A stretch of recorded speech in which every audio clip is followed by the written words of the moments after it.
সারাটা মাস কুত্তার মতো খাটি, আর মাস শেষে বেতন পাই মাত্র ৬,০০০ টাকা। এই টাকা দিয়ে আমি ঘরই ভাড়া দেবো নাকি নিজের পেট চালাবো? এইভাবে তো আর জীবন চলতে পারে না। কি করি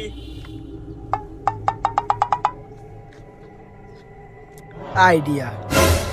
এখনকার আমজনতা তো সবাই টিকটক করে। আমি টিকটকে অনুপ্রেরণার নামে পাবলিক রে বোধাই বানাবো আর মাসে লাখ লাখ ডলার কামাবো। বুদ্ধি পাইছি। টিকটক যে বানাবো, আইফোনও আছে, সবই আছে, নাই শুধু আমার একটা ক্যামেরাম্যান। এখন ক্যামেরাম্যান আমি কোনে পাই পাইছি। এই এলাকায় এত পরিমাণ টুকায় বেরিয়ে গেছে, আমার মনে হয় না বিশ্বের মানচিত্রে আমি আর টিকতে পারবো না। এ শোনেক, টুকা দালায় তো ঠিক মতন মুততেও পারবো রে। কি হয়েছে ক? তোকে আমি একটা চাকরি দেবো, তুই আমার কাছে আয়। শোনেক, তুই আমার ভিডিও করে দেবো, তোকে মাস শেষে ৫০০ টাকা দেবো। তুই ক্যামেরা ধরে দেবো নাকি তাই ক? তুই আমাকে চাকরি দিবে চাস? আমি জমিদার রায়হান চৌধুরী লাতি। আমার বাপের নাই বলতে কিছুই নাই, আছে শুধু একটা বাড়ি, তাও ২,০০০ টাকা বাড়াই থাকি। আমি আগের থেকেই জানি গ্রামের মানুষের আর কিছু থাক বা না থাক, সেটা বড় গল্প আছে। আর আমি আজকে থেকে টিকটক বানাবো, অনুপ্রেরণার নামে পাবলিক রে বোধাই বানাবো। তুই শুধু খালি আমার ক্যামেরা ধরবো। তুই কি ভাবছো তোর ওই ৫০০ টাকা লাগে তোর আমি ক্যামেরা ধরে দেবো? তুই ঠিকই ভাবছো। তাও একটু কম যায়। তারপরেও মাসে তো একদিন গার্লফ্রেন্ড ঘোরা যাবে নি। তাহলে কাশেম শোন, আমার ভিডিও টাইম স্টার্ট নাও এখন থেকে। চল আমরা ভিডিও বানাবো আর অনুপ্রেরণার নামে পাবলিক রে বোধাই বানাবো। বাবা জিল্লাল শোনো, বাবা জিল্লাল, ঘরে তো চাইল ডাল কিছু নাই, তোর মার ওষুধও পুরো গেছে, বাজার সদাই তোর মার ওষুধ এগুলো কিনা লাগবে। তো এ মাসে তো টাকা পয়সা কিছু দিলি না। আমার হইছে এক জ্বালা, মানসির কাজ করতে করতে আমার জীবনটা একবারে কালা কয়লার মতো হয়ে গেল। আর তোমারে খালি পুরোয় না, আজকে ইতা লাগবি, কালকে উতা লাগবি। তোমারে আমি এবারে কতদিন খাওয়াবো? আমি আর তোমার এই সপ্তাহ কিছু দিবের পারবো লয়। তোমরা নিজের মতো চলো গাতো।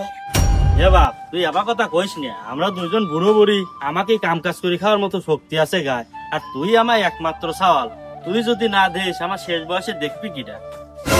আব্বা আমি অত কিছু জানি না, আমি চাকরিটা একবারে ছাড়ি দিছি। এখন আমি পাবলিকের অনুপ্রেরণার আরেক নাম জিল্লাল ভাই হবো। এর জন্য আমি ক্যামেরাম্যান ভাড়া করছি ৫০০ টাকা দিয়ে। ভাই আমার হাতে কলমে একদম সময় নাই, আমার সকাল ২টার আগে বাইর যা লাগবে। তাড়াতাড়ি চলেন। চালটাকে এত কষ্ট করে মানুষ করলাম, রোদে বৃষ্টি পুড়িয়ে চালটাকে লেহাপড়া শিখেলাম, আর আজ আমার এই দিন দেহা লাগলো। এই দিন দেহার আগে আমার মরণ হইলো নাকি?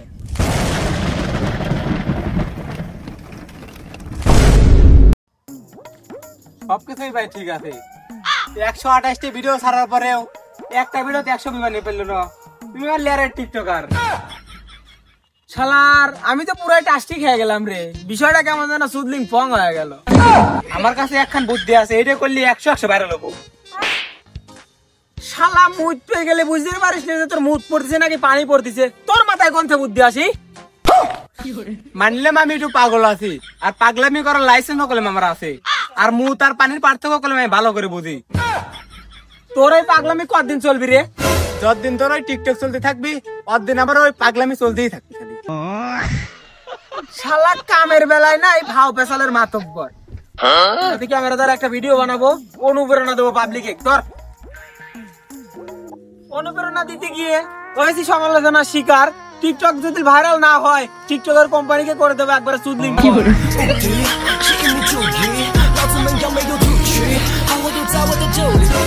তুই কি রে মাথা নষ্ট করা ডায়লগ? এই ভিডিও তুই ফরেজ না যায় কোনো ভিডিও যাবি, আর তুই চিন্তা করিস এই ভিডিও ১০০% ২০০% ফরেজ যাবি। আর এই ভিডিও যদি ভাইরাল না হয়, তাহলে আমি বাড়ির যা বই লাগবো যারা চন্দ্রের ভাগের থেকে ক্ষতি করতে বই লাগবো হচ্ছে জোরে হাগার গর্জন। মানুষ হতে পারে কয়জন? চারদিকে তো শুধু বোধাই বানানোর গর্জন। অনুপ্রেরণা দেওয়া করলাম শুরু, এখন আমি হয়ে যাব অনুপ্রেরণার গুরু। আচ্ছা তুই থাক, আমি বাড়ির যা বই লিখি যা। আমরা এই টুকার মতো ঘুরি বেড়ার কয়দিন খাবো কত?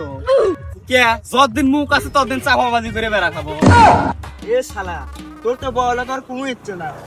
শুনছি পাগল বাড়ির মাথায় নাকি এক সাধু বসে থাকে, সে নাকি মানুষের ভাগ্য পরিবর্তন করে। তুই তো বড় লোক, তুই থাক, আমি যাই।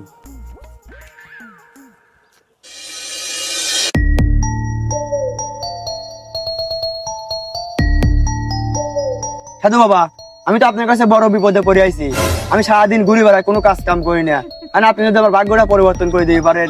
বাবা আমারও ই শালা, তুই না বড় লোক বলয়, তাই তুই এখানে আলো কিসের জন্য?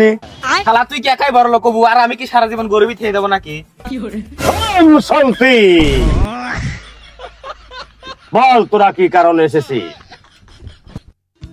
ইয়ে বাবার গায়ে কি শক্তি, হাতের ছয় পড়ে গেলাম, ওই আমারে ভাগ্য পরিবর্তন করে পারবি। বসো, তোদের কি সমস্যা খুলে বল। আমি কারোর সমস্যার সমাধান না করলে তোদের সমস্যার সমাধান করে দেবো, কারণ আমি বাবা চুদলিং পং। জয় বাবা চুদলিং পং এর জয়। এ বাবা চুদলিং পং, তাহলে আমাদের একটা ভালো আইডিয়া দেন, যেন আমরা তাড়াতাড়ি বড় লোক হয়ে যেতে পারি। বসো, তোরা তো বড় লোক হতে চাস, তোরা কি টিকটক করিস? না, আমি ওইসব টিকটক মিকটক করি না। টিকটক ছাড়া করে ওরে এলাকানটা আটকা প্রতিবন্ধী, আর প্রতিবন্ধীকে মাথায় ঠাই খালি ঘু। বসো, তোরা যদি বড় লোক হতে চাস প্রথমে করতে হবে টিকটক, তারপরে তোরা চলে যাবে সেই অনুপ্রেরণা দিল্লাল ভাইয়ের কাছে। ওখানে যায় 1000 টাকা দিয়ে একটা বই কিনবি, 1000 টাকা দিয়ে একটা বই কিনে টিকটক করবি। টিকটক করলে পরে তোরা চুদলিং পং হয়ে যাবি। সেই বইতে লেখা আছে বড় লোক হওয়ার 101টা উপায়। 1000 খেয়ে বড় লোক হয়ে যাবো। জয় বাবা চুদলিং পং এর জয়। চল চল চল চল, বই কিনে বড় লোক হয়ে যাবো, চল।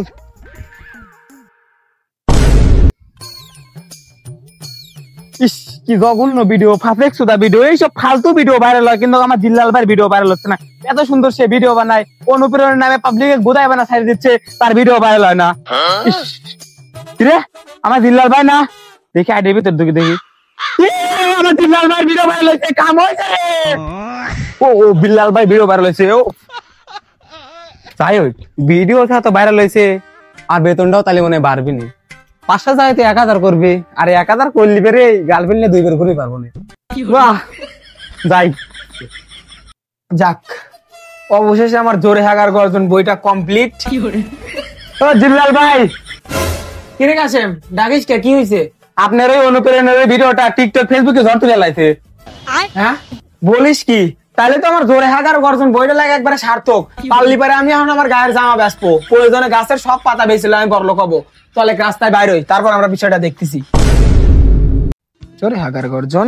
আচ্ছা ভাই, এই জোরে হাগার গর্জন এই বইটা লেখার আইডিয়া আপনার মাথায় কোথা থেকে আসলো? আইডিয়া হচ্ছে পাইছি, দিন ধরে টিকটক করি, একটা টিকটক ভাইরাল হচ্ছে না, কি করি? আবার আঁকতেছি, হারপিক খায় বেড়েছে, তাও গু ঠিক মতো আমার বাড়াচ্ছে না, কি করি? আইডিয়া, আমি টয়লেটে বসে থেকে বই লাগবো, জোরে হাগার গর্জন। যাই খাতা কলম নিয়ে আসি। খাতা কলম রেডি, এখন আমি বই লাগবো হচ্ছে জোরে হাগার গর্জন। তুমি কথা দিয়ে কথা রাখনি, আমি এসেছি টয়লেটে ফিরে, জোরে হাগার কথা দিয়ে হাগা আটকে গিয়েছো ফিরে। কবির একবার দাঁত মেরে দিল। তুই বলি আর কি বুঝিস? টয়লেটে সব চাইতে বেশি বুদ্ধি পাওয়া যায়, ওই বুদ্ধি থেকে আমি জোরে হাগার গর্জন বইটা লিখছি। আমরা বড় লোক অর্জন সেই অনুপ্রেরণার এক নাম জিল্লাল ভাই, কোন জায়গা পাবো তাই কত? ওই যে জিল্লাল ভাই, ভাই বিক্রেন ভাই, ভাই একটা সেলফি ভাই। আমার উস্তাদের একটা শিডিউল আছে, ছবি তুললে 5000 আর ভিডিও করলে 10000, আর তুই রাতে আসবি 30000। ভাই টাকা পয়সার সমস্যা নাই, কিন্তু আপনার কাছে নাকি একটা বই আছে, ওই সেই জঙ্গলে এক সাধু বাবা থাকে, ওই সাধু বাবার নাম হচ্ছে চুদলিং পং। ওই সাধু বাবা আরে কইছে আপনার কাছে একটা বই আছে, ওই বইতে 101টা উপায় আছে বড় লোক হওয়ার। ভাই আমরা বড় লোক হইতে চাই, বইটা আমার দেন। কি রে, তুই হচ্ছে দিনের খয়রাতি, বড় লোক হওয়ার 101টা উপায় তুই কোন পাইলু? ইয়ে, আমি তো নিজেই জানি না, আমি তো একদিল্লা বই লিখছিলাম, সাধু বাবা জানলো কি হবে, আর বড় লোক পারলে তো আমি এলাম নি। এখন দান্দা বান্দা করলে 100-1000 ঠিয়া দিয়ে বইটা বেচার দান্দা করি। এই যে আমি বইটা লিখেছি জোরে হাগার গর্জন, এই বইটাতে আছে বড় লোক হওয়ার 101টা উপায়। তোরা যদি এই বইটা কিনিস তাহলে তোরা রাতারাতি বড় লোক হয়ে যাবি। ভাই I don't know without pressure, টাকা লাগলে লিয়ান, সমস্যা নাই, তাও আমারে বইটা দেন, আমারে বড় লোক হয় লাগবে ভাই। যেহেতু তোদের টাকা পয়সার কোনো সমস্যা নাই, তাহলে তোরা বইটা নে, রাতারাতি তোরা বড় লোক হয়ে যা, আমি তোদের দোয়া করি, যা। ঠিক আছে, ভালো থাকেন। আচ্ছা শালা বন্ড দেখছি, তোর মতন বন্ড দেখিনি। তুই কাছেন চাপ নিস নে, প্রতিদিন যদি এরকম 10-15 টাকা বই বিক্রি হয়, তোর বেতন আরো 500 বাড়া দে ভাই। আরো বই কিরে, আমাদের বড় লোকের জন্য বই কিনলাম, দেখতে বইয়ের প্রথম পৃষ্ঠায় কিলা আছে, দেখতেছি বইয়ের প্রথম পৃষ্ঠায় লেখা আছে 1100 টাকা দিয়ে বই কিনুন আর ঠাস করে ভোদায় যান। পৃষ্ঠা নাম্বার সুদলিং পং